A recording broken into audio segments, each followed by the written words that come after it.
Hey my friend, in this video we're gonna take the first 5 notes of a major or a minor scale and we're gonna make a full chord out of that, which I call the 1, 2, 3, 4, 5 chord, and it sounds amazing. If you want to get the chord chart of all the chords I'm gonna show you in this video for future reference, you can get it for free, first link in the description box, so that you don't have to watch this video all over again each time that you want a quick reference for these chords. So you can click on the first link below, it's totally for free. So playing 5 consecutive notes on guitar to make a chord is quite a challenge. It's easy on piano, you just have to do that, right? Press 5 white keys in a row. But if I want to play a chord on guitar that's made of C, D, E, F, G, I would need to do like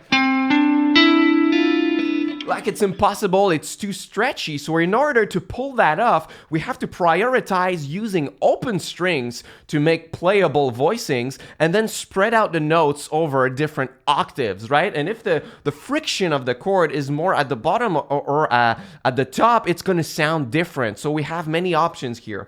I'm going to show you about a dozen chords. The first one is on D and it sounds like this.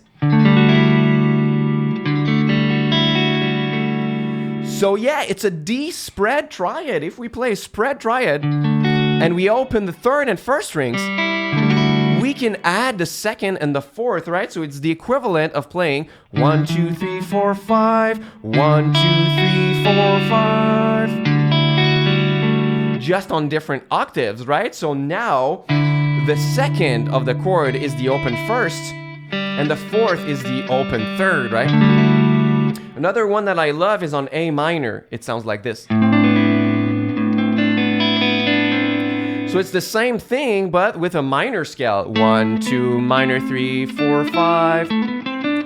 1, 2, minor 3, 4, 5, right? And it's cool when you start from D or A or E because you have access to lots of open strings. So what I do to build these chords, for example, if I want to do it from C, like I want to do it in C major, I'm going to play the first 5 notes of my C major scale, C, D, E, F, G, and I'm going to ask myself which of these notes could be open. So the C has to be fretted, the D could be the open fourth, the E could be the open first, the F has to be fretted, and the G could be the open third. So I could play my C bass note or C root note at the bottom for more stability. Then I could open the D, the G, and the E. So I just need to find a way to play the remaining note, which is F, which I can find on the 6th fret of the 2nd string. So that would do. It's like a super lush, thick chord like this, right? Especially because the friction is at the bottom, the C, D. Usually we want to get that sort of friction up top because it sounds better, but this one is like just a super low voicing.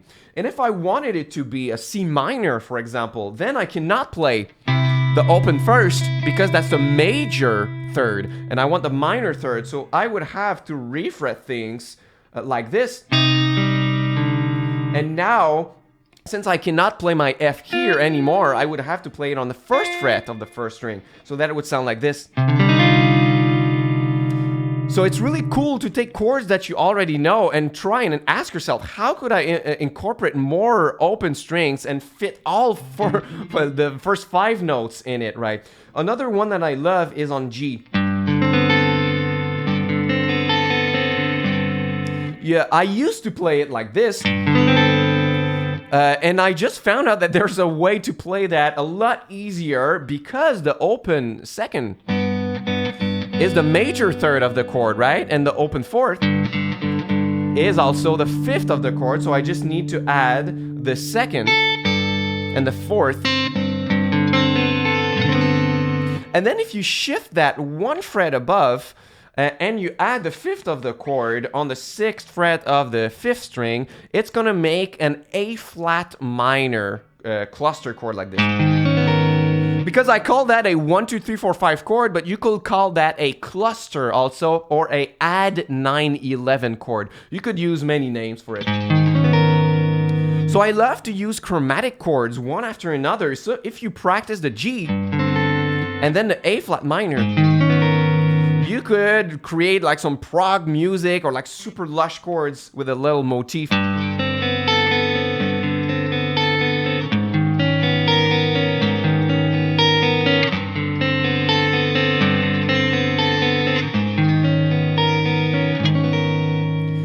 cool to play one after another. So it's possible to start them on like A flat or F sharp, or like it's not only from D, A, or E, things like these, right?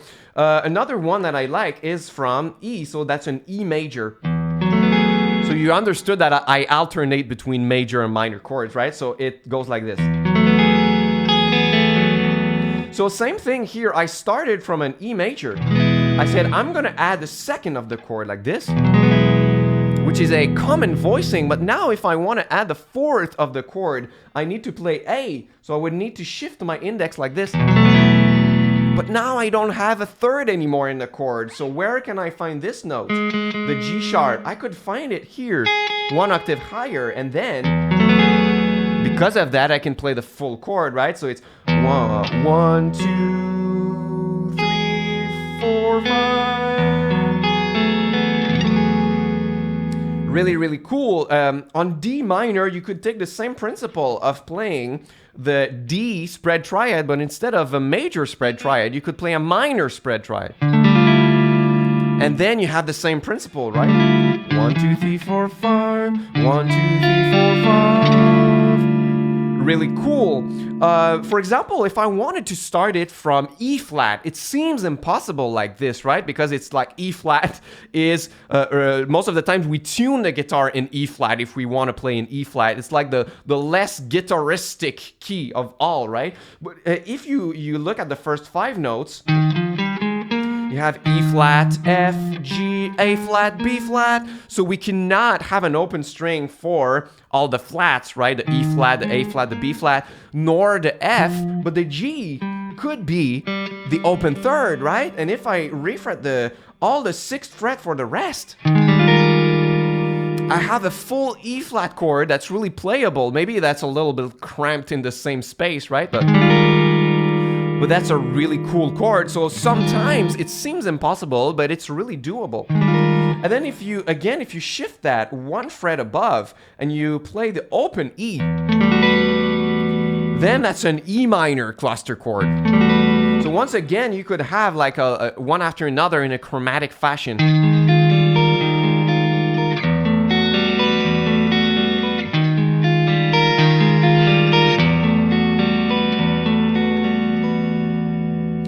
I'm gonna show another one that could be from anywhere. So it's like a bar version, if you will. I'm gonna do it from F, and it goes like this.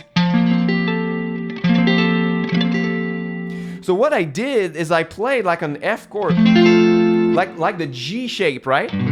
But from F, from the 13th fret. And now I asked myself, how can I add the second and the fourth? If I can add the second here, like replace the octave on the 3rd string by the second, and then I could shift that note right here to the 4th because I already have the 3rd of the chord on the 2nd string also. So what you could practice is to play like the bar F like this, and then the cluster version.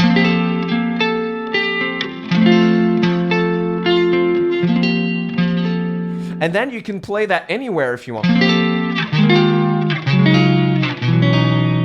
Like it's gonna be harder the lower you go, right? But it's a shape that you can shift, right? So I showed them to you from A, C, D, F, G, but I haven't from B. So usually when you want to add the 9th or the 2nd in a B chord, for example, B minor, we're gonna bar with a stretch like this. But now if I want to add the 4th also and not just the 2nd, I could use the open, because the 4th on B minor it's E, right? So like B, C sharp, D, E. So the 4th is E, but it's almost impossible to do the bar chord like this, but keep the 3rd string barred, but like open the 1st. Like you could do it, but what I would do is refret the whole thing so that I play with my middle ring and pinky, and then I would play the note on the 3rd string with my index like this. It's like a super dramatic chord, right? That's what I said at the beginning, where you decide if the tension, the most tension, is in the middle or the bottom or the top of the chord. So here it's in the middle.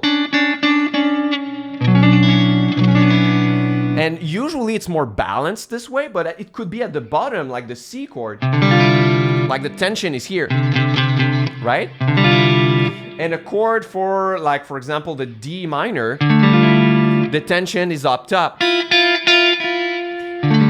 And they all have a different sound because of that. So it's your job to like find out how you could balance the chord by keeping all 5 notes in the same chord. And if some chords are too stretchy or like you don't like how low the friction is, you could put a capo on the 12th fret like I did at the beginning. It just sounds amazing.